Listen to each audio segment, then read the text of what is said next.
Welcome back to Oinomas podcast. Today we have a very, very special guest. I have actually a coworker of mine. We're actually shooting this podcast out here in the Philippines. We're going international, bro. Yeah, so something that we were just talking about right now, the reason why I've been wanting to shoot this type of content is because where we actually work at, there's a lot of people that are able to retire from Nassco, from work, and maybe other jobs that you guys may know certain coworkers, right? But at the same time, even though they're able to retire, they don't retire and they just leave all these plans to the very end of their careers, and a lot of the times they don't even get to do those things. So first and foremost, I just want to say um, thank you, Matt. Thank you for taking the time to do this. I know we're on a work type of vacation, but thank you for taking the time on sitting down and spreading this message and your current journey. I appreciate you giving me the time to be here and go through this and just tell part of my story and and kind of the path that I've gone and where I'm trying to lead now and stuff like that. So, just how long have you been with Nassco, bro? 16 years going on 17 now. 17. Fuck, I have 15 years in Nassco, going on 16. Oh, okay. Yeah. So, I guess let's say you're 17 years into Nassco. You started full time as an electrician. Yeah, started actually when I first started, didn't know nothing. They were just hiring, so they were hiring a lot of people, and just went checked off one of the boxes and got in as an electrician, and then from there, they sent me to school and stuff to do training. So I did all my training, and then came in as a lower level D, and then just worked my way all the way up through the steps, the different levels. Became journeyman, and then worked my way up to working foreman, supervisor, and then general supervisor. Uh, so, how do you feel about Nassco in general? You feel like it's been a blessing to you, or? Yeah, it's been kind of like a double-edged sword, if I had to describe it best and stuff like that. Like it's been really good, helped me buy my house, do a lot of good things, helped me get, financially set so I can do the things I want to do and stuff like that. But at the other side of the sword, it's also been a little hard because there's been a lot of, a lot of overtime that I put in, and it was a lot of just always being at work type of thing and stuff where NASCO can require a lot of you there, putting a lot of hours and a lot of weekends and long hours. It's crazy that you were just saying that because I've always said the same thing, bro. I've always said like NASCO has been a blessing to me. Almost same story. I went to NASCO without having no experience. I went through their little training through ECC, learned how to cut, weld, do all that stuff. Then went to NASCO to continue the training. Once I passed the training, became a trainee D as a shift fitter. Then became a full-on journeyman, worked for 4 years and another 4 years as a working foreman. From there, I jumped into estimating, then contracts estimating. But I was fortunate, like yourself, to buy my house through Nassco. I bought my house actually when I was 23. I was super young at 23. But same thing as you, because of working so much overtime, I was just burned out, bro. I was burned out. How long was what's been the longest you worked with, like, without a day off? There was actually 1 year I worked and I only had 4 weekends off the whole year and stuff like that. The whole year, only 4 weekends off. And then on that same year, I used to like, getting the money and stuff. And then I was always super hustler. I hustled like, when we didn't have overtime, I would go to other departments and then get overtime maintenance or, whatever it was. Like I was always getting wherever I could fit in to get some overtime. There was 1 year I did every weekend. There was only 4 weekends, did not work that year. And even on like the holiday breaks and stuff, ended up working Christmas Eve and New Year's Eve. And they only took off Christmas Day and yeah. And at that point, I feel like now it's a little bit different, right? But at that point, I feel like NASCO wouldn't really care if you worked so much freaking overtime, right? No, at the back then, NASCO they didn't care. It was more like a open checkbook. There wasn't like all the OSHA rules and and like your well-being type that they had in place. like now where they don't want you working more than 12 hours a day. None of that was in place back then. There was some days, I think the longest day I did was 22 hours. One day work running a load bank on one of the ships, testing the generator and stuff, and that was 22 hours straight that we worked. And then yeah, it was no like cutoff for the overtime. It was just if you can show up, then you are welcome to show up and stuff. Yeah, so I just wanted to touch base on a little bit of your background. That way people can understand a little bit of your journey. Of course, we can go on for freaking hours, days, just talking about so many different work experiences. But I know we were kind of mentioning it right before we got actually like officially started with the podcast. But one of the main reasons why I wanted to sit down here with you is because um, we've experienced those people that are able to retire from Nassco and they already meet the requirements. They're at that certain age limit, but yet again, for some reason, they're not trying to retire. And do you mind sharing? Do you mind sharing your age? Oh yeah, I'm 44 right now. You're 44. Yeah. Sorry.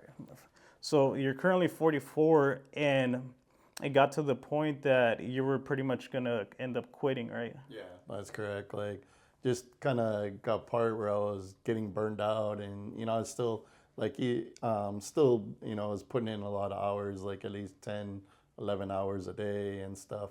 Just trying to help get everything going, and stuff like that. So was still putting a lot of hours in, not the weekends, but still Monday through Friday, putting a good 10 hours at a minimum every day and stuff like that. And just kind of got to the point where it was started getting a little overwhelmed and stuff like that. Yeah.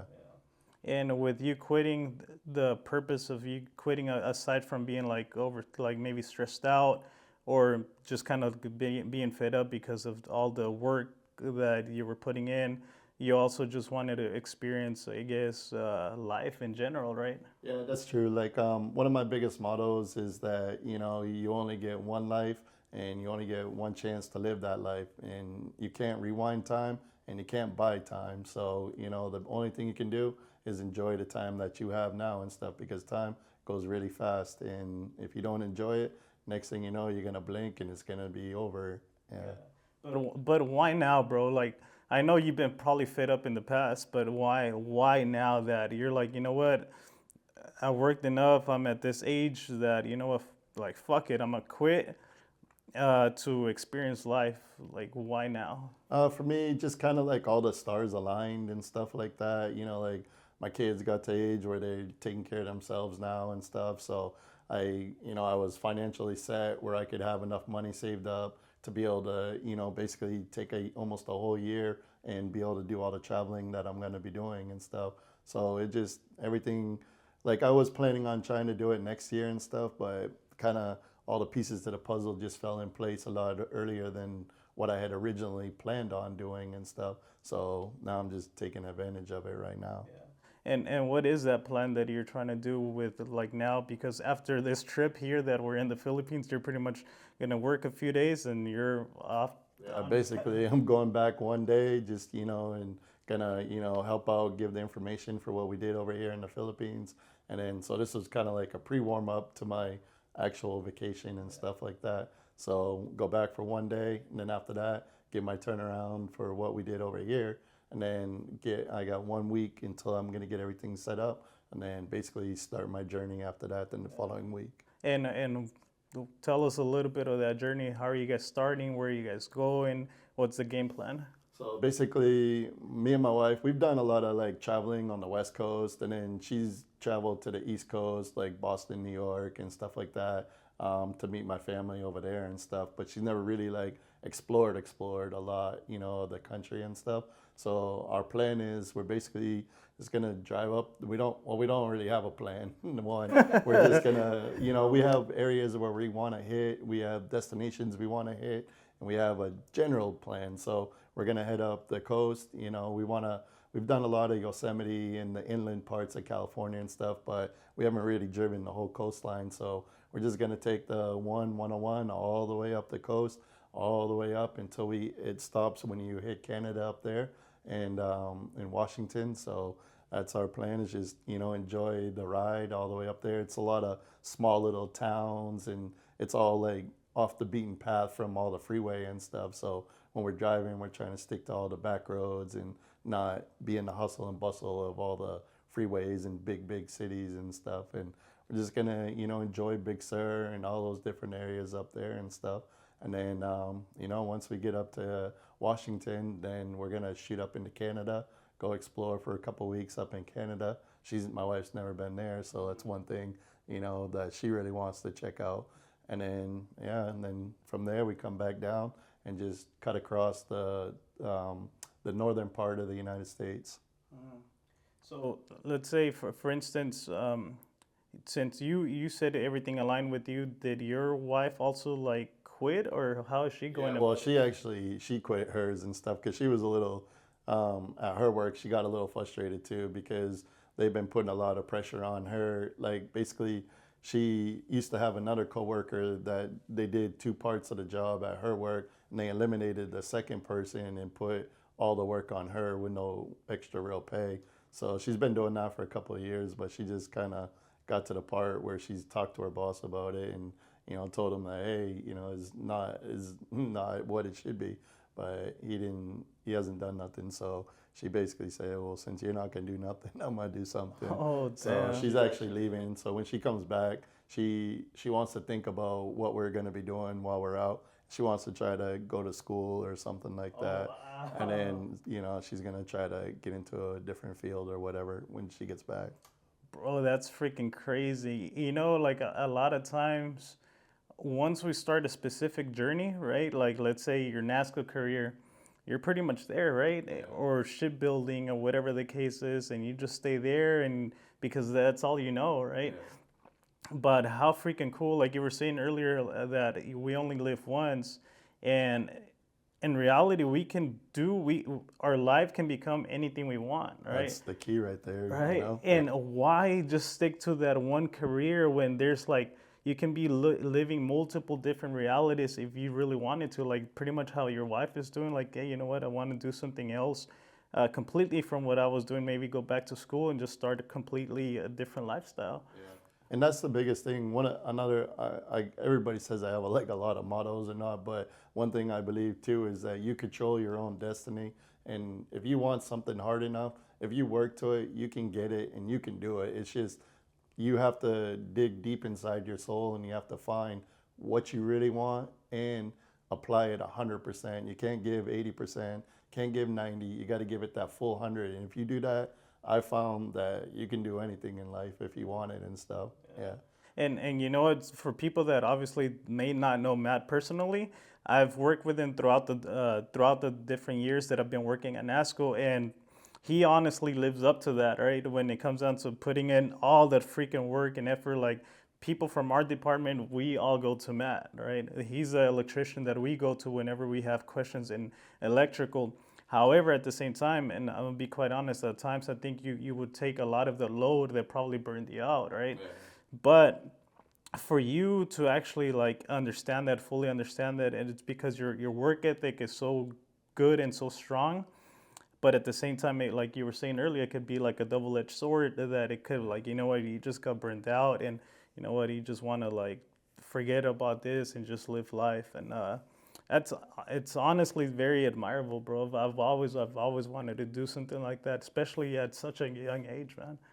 And that's the key. Like I want to, like he said, I want to do it, like Angel said, at a young age because I don't want to be, 60, 65 and, like trying to do stuff and you can't do it anymore. Because that's the one thing that we found at our work is that people will put in like 40, 50 years and they'll just work. And yeah, they take little vacations here, there and stuff like that, but they never really like do anything. Like NASCO is their life. It is their life. And then they even procrastinate on trying to retire and stuff because they feel like at the end that there is nothing else out there. They don't know how to live life because they've been at NASCO for so long that it's all they know in reality. So if they feel that if they try to leave, that they aren't going to know what to do in life. But the biggest thing is you just get out there and enjoy it and stuff. Just don't work until you fall over. Like I've known a lot of people at NASCO that they've retired and then they've passed away like very soon after they've retired. And I've seen guys that were like super physically fit, health, like really good shape, and as soon as they retired, they just didn't know what to do after that, and they just, they passed away. So Bro, I was just gonna say that. I was gonna ask you, what's been the most common thing that happens with people retiring? You pretty much said it, bro. It's been multiple situations that when certain people retire at maybe a year or a couple months, they end up passing away, right? And but this is my theory. My theory is that, well, we joke around at times. I remember joking around with other people that were getting of that age that they were going to retire, and they would, oh, I'm gonna take a little bit of lagging, a little bit of dust to keep that in my system, you know. But at the same time, my personal opinion is that if you don't have your own routine outside of Nassco, right? You're not living your own life aside of from Nassco. Let's say if you're not like after work, you're going out for a run, maybe hiking, have a sport to play, like something that you do on a personal level. If you don't have that, then Nassco is your whole life, or maybe other type of job in your own personal career, whatever it is. If you don't do anything aside from what your job is, your job is not your life, right? And that I personally think that a lot of those people don't want to retire because they're scared that they don't have anything else to do, like Matt was saying. And then since their whole routine of waking up super early and having something to do, they end up passing away because it's a shock to their system. Yeah. yeah, because for me, like my wife always jokes that I have too many hobbies and stuff like that, but I believe in always having stuff outside to keep your mind, keep going, and just to keep your soul fulfilled and your body like just, wanting new things and trying new things. Like, I'm big into fishing. I'm always going out in the ocean doing that. Big into like mountain biking, not hardcore, but I ride my mountain bike a lot, just go different places with it, explore new trails and stuff like that. I'm into hiking, backpacking, and camping, and just all those things like that.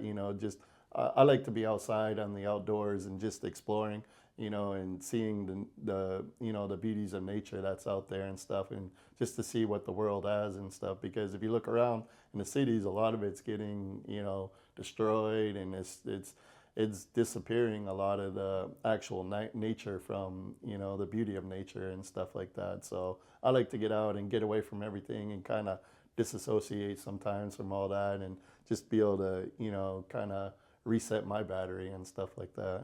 That's insane. You know what, bro? Like, I would have never guessed. And I think a lot of the times we never really spoke about, like, our personal life outside, right? If we're always so consumed of, like, just doing work, right? I never knew you did any of that, right? But yet again, like, when did you have freaking time to do that? It's been more recently and stuff like that. Like, like I've been trying to pull back, the last couple of years, like pull back a lot more and stuff. So, I mostly just on the weekends is my time. Like before, we used to always have a joke at work that, hey, every day is a Monday and stuff, because we never took days off. It was always hustling, trying to get that overtime. And that's a pretty bad joke if you think about it. Like, hey, every day is a Monday, like when you don't take a time off to enjoy life and do things like that and stuff. And I look back at all the time I did work, and I did miss a lot of opportunities to do things and stuff. So, I guess I'm trying to go extra to make up for all that time now. That's crazy. And man, that's freaking insane that for you to actually catch yourself still with time. You're at a young age that you're able to, like, wait a minute, you're able to, like, analyze your life, and you know what, like, no, I'm gonna change my life around. Was there a turning point that you said, like, you know what, like, what am I doing with life? Why am I working so much? Was there a specific time in there? No, it wasn't nothing specific. It was just kind of like a lot of little things all coming together and stuff like that. So there was not one big, deciding factor on it. It was just, I had been thinking a lot, like, about my mental health, and like just wanting to, stay happy and enjoying stuff. And it just one day it just kind of was like, hey, you know what? Let's take a break on life, from as paying the bills part of life, the reality part. And as like I said, we saved up enough money to be set to do this journey and stuff. So we're just gonna embark on it and enjoy it and live life to the fullest. And then, the whole plan is once we get done all this, we're gonna come back at the beginning of the new year and start from scratch. And as I'm out there about, and I'm gonna reevaluate exactly what I want to do. Do I want to come back to Nassco, continue on there, or do I want to pursue other paths and stuff like that? Man, that's beautiful, bro. Like that's like, there's this thing I think it was through a Joe Rogan thing that I watch, right? But at times, this metaphor was like if you were in a movie, right, and your person, it was the main character, and you were looking at your life through a movie, and you're watching the main character, which is yourself. Would you be proud of what that person is currently doing, right? Yeah. And it takes a lot of freaking guts what you're doing, because you're this character that's always working. But let's say you're looking at it from an outside perspective. Now you're looking at this guy like, what the fuck is this guy doing? Working every fucking day. Yeah. You know what I mean? And for you to just like switch that around, it takes a lot of freaking guts. Yeah, and I have watched Joe Rogan in the past too, and I've listened to a lot of his stuff where it does make a lot of sense, a lot of stuff. But that was kind of one of the main things was like I like a lot of times I do that. I step back and I ask myself like, hey, is this what I really want? Is this what I want to do? Is this gonna make me happy and stuff? And if those answers are no, then I really think about it like, then what the heck am I doing? So it's one of those things you need to just really step back in life sometimes and just reevaluate everything and make sure you are checking off the yes boxes and stuff, because if you don't, then you're not going to be happy in life, which you're not going to really be doing what you want to do. And so you have to put yourself in that frame to be happy, to want to do things and to enjoy stuff. Yeah. So now when it comes down to like the financial aspect, like how did you go about, okay, I have enough money to cover, like you're still going to be you're still going to be paying your mortgage and your Yeah. bills and all that, yeah? Yes. Yeah, so how was that all set up? So that was a pretty scary situation, was like, because I had been making pretty decent money at Nasco and stuff like that. So kind of everything was on auto pay, like everything was on auto pay and stuff. And yeah, I knew the gist of what the budget was and stuff like that. But I started like, about a year ago, like really dissecting everything. And it was actually pretty scary, like when you actually start seeing how much money you do spend, like, because I always, that's the biggest thing I tell everybody too, is just keep a budget so you don't want to spend more than what you are making, which of course, that part. But, once you really, really see exactly how much you're spending, it is kind of scary and stuff, how high that bill actually goes up from everything that you got, from your cell phone bills, your house insurance, your car insurance, your groceries, your electric, your mortgage, all that stuff. It is pretty scary. And a lot of people, I feel that, they kind of get above their means too and stuff. They live a little above their means. So all they do is work to pay bills. And, that's kind of a scary situation too, is because if you're just paying everything and you're not able to save, then you're just working to live, basically, to barely survive and stuff. And when you once you started analyzing something, what was like the biggest like shock for you? Was it that you were overspending on eating out? Was it like a specific bill? Yeah, like that was kind of a big one. Like me and my wife, we do like to go out to eat a lot and stuff like that. So when I kind of really started breaking that one down, that one was a little bit like, whoa, holy cow. So I started this like a year ago, kind of just tracking everything to see how much what everything was and all that, so that I could get like a real accurate count of what I needed to have set aside for the trip and for, to be able to continue to pay my bills while I was gone and stuff like that. Yeah. So did you guys set up a budget? Like, okay, we're still gonna go out and eat, but if we really want to do this upcoming year, we're gonna only have this budget to eat out. Or Yeah, that's what we did. We kind of like modified our living and stuff like that to be able to, over the last year to save up to be able to get to that point and stuff like that. We did adjust it, because at first we were like, just let's stay doing what we were. But then when we started doing all the math for everything, we realized like, oh, it's not going to quite work, to be doing it. So we do have to cut down on some things and not be as frivolous, because before when we go shopping, whatever it was, it just never pay attention, just swipe the card, and we never really paid attention to everything, because we were doing okay and stuff, but we weren't really saving like a lot. So once I broke it down a year ago and saw it and then adjusted, then I was able to be able to save a lot more and stuff. But you'll be pretty shocked if you like actually write down and physically see like exactly once you calculate out, times 12 and so it equals a year. And once you see those numbers, you're you're gonna be like, holy crap. Yeah, and you know what's crazy? Like earlier, like I think it was 2 days ago, I was watching, like I was going through my check-ins account and I saw like a recurring payment from I think an Northern virus scanning software for my computer, and I'm like, man, I haven't even used this computer in years, but yet again, I'm being charged like once a year, and I've been like having this same freaking protection plan for so many years, and I haven't even touched the laptop, right? So it's just like, no, screw that, like I need to.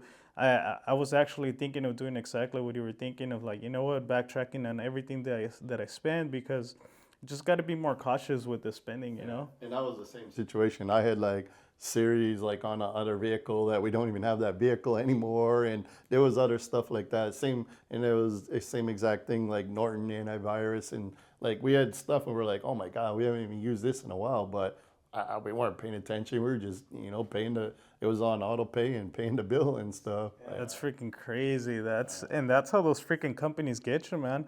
And just, yeah, screw that. I really want to implement that. Maybe not too extreme, right? But start analyzing my spending habits. But yeah, so now since you guys started budgeting, was there a lump sum of money that you had to like put aside to cover throughout the year? Yeah, so that's what basically I set that aside to be able to cover all the bills. And I got that set in my checking, so I got everything set up on auto pay. So basically, that money's boom already into the account for there.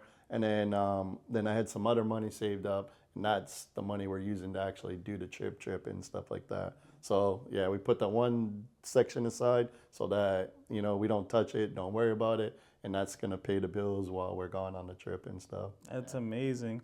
I mean, and you don't have to answer this, but I just want to give whoever watches this podcast, is there a specific, you can give an average, right? A specific amount to cover just your basic bills and mortgage and stuff that this covers this and everything else will be spending. That's maybe a lump sum of money, if you want to say. Like, what do you mean, like broke down, like? Let's say, how much, because you guys are going to be out for what, like 6 months? It's about 10 months. 10 roughly. months? So for these 10 months, how much did you have to set aside? Oh, it was, like I said, it was pretty scary. So ours was like almost 40,000. 40,000? It was almost 40. Like that was 1 year's worth of bills. Wow. Just the bills and stuff like that. Well, with the food, the mortgage and all that stuff like that. Like it was, like not going out spending, but no crap what you eat, every day and stuff. So ours was like at a good 40 with the mortgage, house insurance, phones,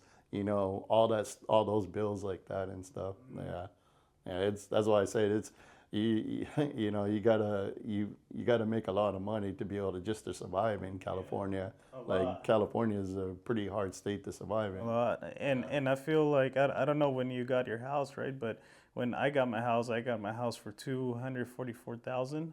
And now you can't even find a place like that. No. Well, I did the same thing. Like, I can't remember how long ago I bought. I think it was like 8 years ago or so. But it was like right when the market had hit the very, very, very bottom. I got lucky. It was right when it was right at the very bottom before it started to climb back up. And so I got mine for 260. And right now, like when the market was at the top just a little while ago, like 4 or 5 months ago, it was, I think the top it hit was 879 or something like that, so it's like that's almost triple, of what I bought it for. Yeah. And it's something we're kind of like in a time crunch just because we're gonna, oh shit, it's already 3:30. We're a little bit in a time crunch because we're gonna meet the rest of the guys, grab some eat. But something I wanted to throw out there, it was that, for instance, when my dad passed away recently, he used to like to set aside, like I had bought him a cologne, I had bought him like shirts,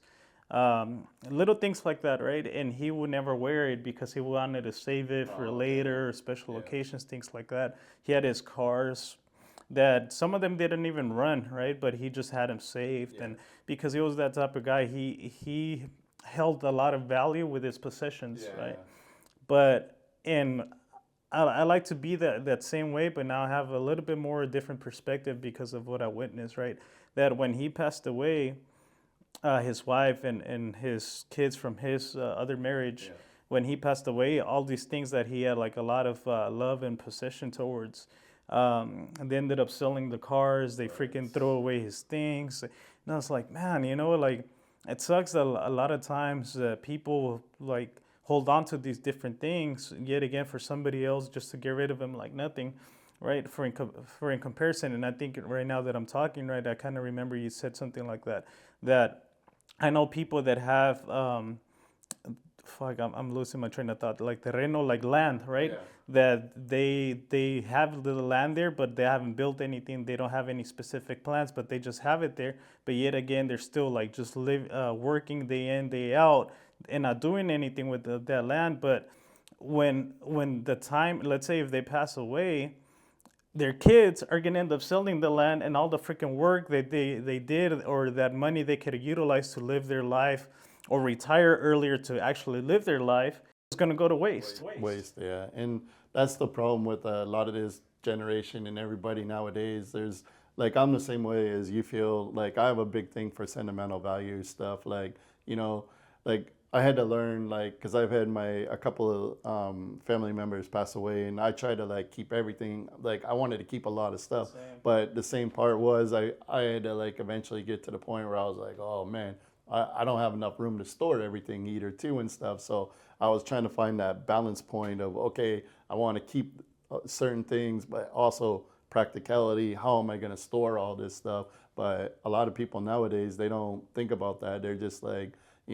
like you say, like somebody could cherish something their whole life, and then when the next person comes, that when they pass away, they're like, throw it in the trash like it's nothing and stuff, and that's the biggest part they say with families right now is that, and I've seen it firsthand with my family, is that when people pass away, they just, nobody wants to take over the house or whatever. They're just like, nope, they want the money and they just want to sell it, and that's it. And it's kind of shameful when somebody's lived in a house, for a long time, and or even if they built the house, which I've had people, my family do and stuff, and then their kids just be like, nope, let's sell it, and that's it. And it's kind of a shameful thing. But I think nowadays, like people are just more not as emotionally attached, and they don't have a problem with doing that.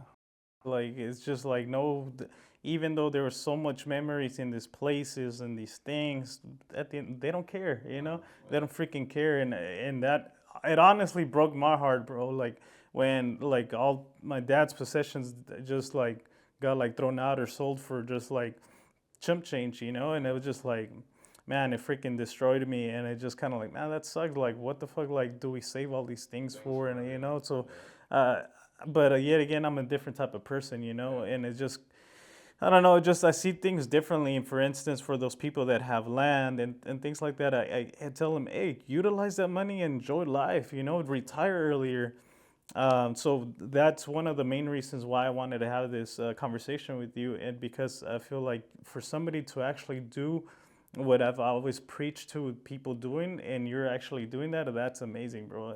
And since we work at a workplace that a lot of people have been experiencing the same thing over and over, not retiring when it is time to retire, and not living life as one should, and you're actually doing that. So man, that's why I wanted to have you here. Yeah. Well, thank you for the time and appreciate it. One last message that you would want to leave behind, maybe something that we didn't touch, just the last message, maybe advice to some. I mean, everybody has their own advice for themselves, but the best thing I could just tell anybody that I tell people is, like I said earlier, you only live life once, enjoy it, be happy, and if you're not happy, find out what you can do to be happy. That would be my biggest thing right there. All right, man. Well, thank you once again, Matt. Thank you for taking the time. Once again, like I always like to say, it's a bigger risk not taking a risk. Till next time. Hoy no más.